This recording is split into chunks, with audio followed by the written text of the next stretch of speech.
There are structures where it'll be one creative per ad set, but for local lead gen and spending what you guys are spending, which I think is like 20, 30 bucks a day, Yeah.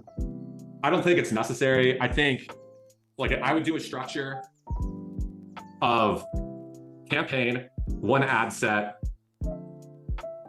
2 to 4 pieces of creative. Now I'd probably go 2 or 3 just because with that much spend, you've probably seen, let's say you're spending 30 bucks a day and you have 4 ads.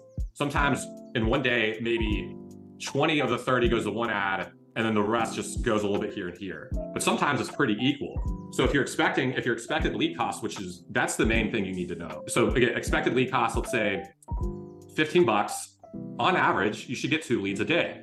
Now, some days you might get 3 or 4 leads a day, some days you might get 0 or 1.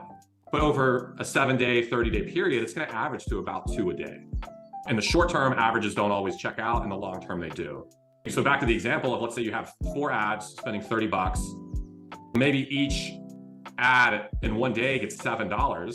So you didn't get a single lead, but none of the ads have spent enough to even get a lead.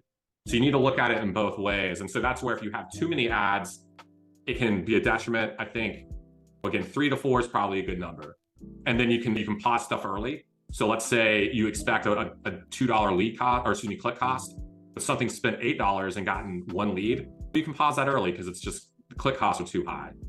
But if the click costs are on par and it hasn't gotten a lead, you need to let it spend enough to even get a lead. Hey, how can I expect a lead at $7 when I know leads are averaging at 15? Yeah, I would do 1 ad set, 3 to 4 ads, optimize the ads, pause them as you need, introduce variations of the winning ones. That should last you a while. Now, what we can get into later is when to change your ad set. And actually that becomes easy. Once you have proven ads, everything becomes so much easier. And you don't need a lot of ad sets. You don't need a lot, especially in local lead gen at $20, $30 a day. And that's also the benefit of working in the same industry. You know, if something works in one, it should work in the other. Now, it's not going to work 100% of the time in every account. But if you're starting with stuff to work, you're already starting ahead of the game.